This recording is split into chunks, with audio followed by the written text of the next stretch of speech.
Okay, this next section is on conflict and cooperation, and it opens with, presuming you've done the reading, it opens with the story of some riots that occurred in 1992 that originally stemmed from a situation involving a man named Rodney King, who was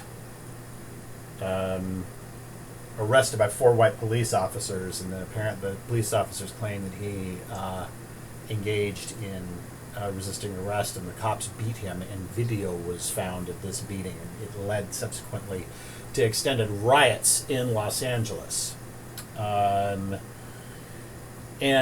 it serves as a framing question for how is it that normally relatively pleasant, calm people would otherwise engage in such aggressive behavior, and in talking about aggression in general. Specifically, as described in the text with the definition, the desire to actually do physical harm to others and the reasons why this might take place. There are some speculations that there are some biological influences, a tendency towards anger, a tendency towards aggression.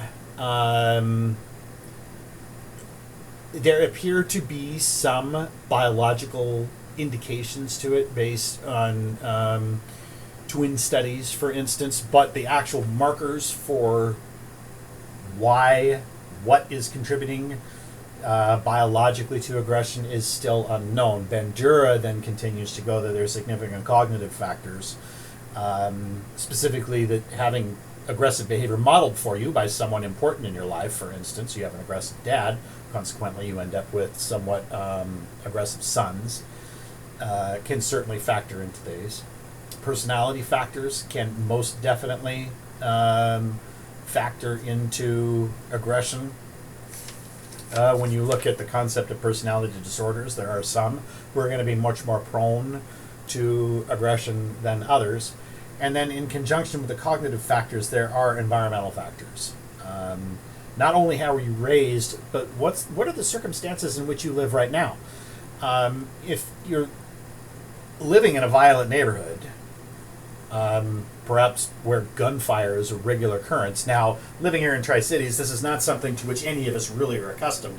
And no, even if you're living, some people might say, well, if you live in East Pasco, no, sorry. We really don't have gunfire on the regular here in Tri-Cities. Unlike certain neighborhoods in Chicago, for instance, or once upon a time in Los Angeles, which has since calmed down quite a bit, where you do have gun violence on a regular basis, it may be then that you're going to be conditioned, based on those particular environmental factors, to respond with violence, with aggression, much more quickly than others. This notion of group conflict versus cooperation, it is interesting, and I'd urge you to reread this if you haven't, about the study of a group of boys that are put in a summer camp, and they thought it was just going to be a regular summer camp experience, but it was designed back in 1961 to be a particular experiment. They divided, all of these boys came from similar backgrounds, and they put them in 2 competing groups. The groups slept, ate, for the most part competed, and did all their activities just within their own groups, and then in the middle of the camp they arranged for this tournament to take place where there was competition going on. The speculation is that hostility would break out between the 2 groups, and they were right. The tournament sparked increasing levels of hostility, and increasing the competition only increased the hostility. Interestingly, if you got the groups to cooperate together, they were presented with a common problem. There was a water supply that broke down. And they were told by their counselors, look, if you 2 groups cannot work together to solve this, we're going to have to cut the camp experience short and everyone's going to go home. Lo and behold, the groups found a way to cooperate, to work together, and the attendant hostility levels subsequently dropped. This is a long-standing phenomenon that you're going to find amongst primate societies as well. It gets back to that notion of being in the in-group. And when you're in the in-group, you tend to get more sympathetic to those that are in the in-group. When you're talking about the out-group, those are the bad guys. Remember the fundamental attribution error? Getting back to section 1, really comes into play here. With your in-group, you're going to be more forgiving of them. With the out-group, you're going to be quickly more judgmental and subsequently, potentially, more aggressive. Now, the book then goes on to talk about this concept of altruism, and there are a couple of different meanings to altruism, but we'll simply go with the book definition here. Specifically, helping others, often at cost or risk to yourself, and for reason other than financial reward.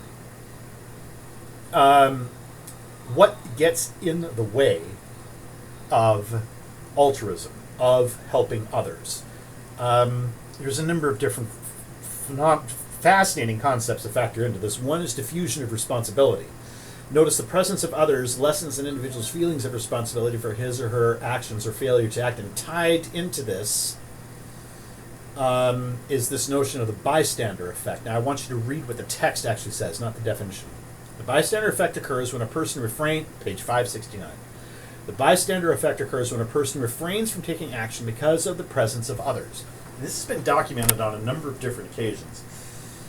They ran this simple experiment where you had someone they were in like a public square area in a fairly large city. It's back when people could actually move around in large cities.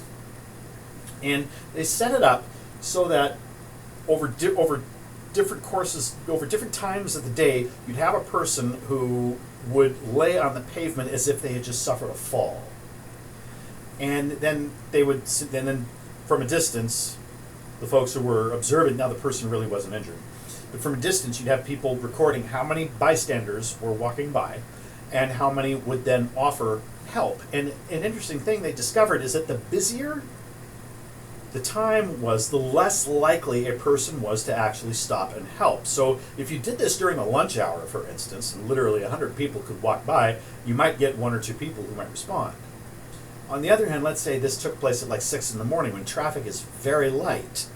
Okay, it's not like one or two people out of 100 who would stop and ask this person. It's literally more along the lines of 50 to 60 people out of 100 would ask if they're all right. There's this phenomenon that if there are a bunch of other people around, it's like, well, okay, this isn't my problem. This is going to end up being someone else's problem.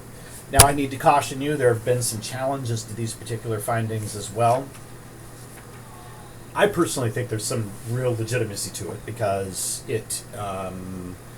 I've had an experience in my own life. I've come across car accidents where no one else is around, and I immediately stopped to help. I also came up during a car accident during rush hour, and I just drove on by. So, if you like, in a sense, I've participated in the bystander effect. Social loafing, I'm going to have you look at yourself. Getting back to the LA riots, they're going to say that there's this notion of de-individuation that takes place. Take a look at page 570. Individuals behave irrationally when there's less chance of being personally identified. One of the speculations about the LA riots is that people behaved in an irrational, aggressive fashion, in a sense, because they could get away with it. This is tied into the concept of disinhibition that we talked about earlier with regards to modeling. We act like other people based on how their behavior is. And normally, if you see people engaging in goofy behavior, to use disinhibition as an indication, when you normally come to class, you actually sit in your seat.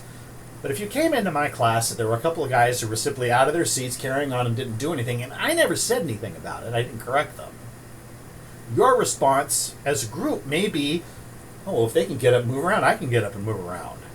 Okay? What previously had been not an okay thing to do is now okay because, look, no one's gotten in trouble with it. Disinhibition. De-individuation is actually quite similar. And that is the last piece of instruction, specifically, you're going to get from me in psychology. Everything from this point forward is going to be group presentations and reviewing for the final. Congratulations.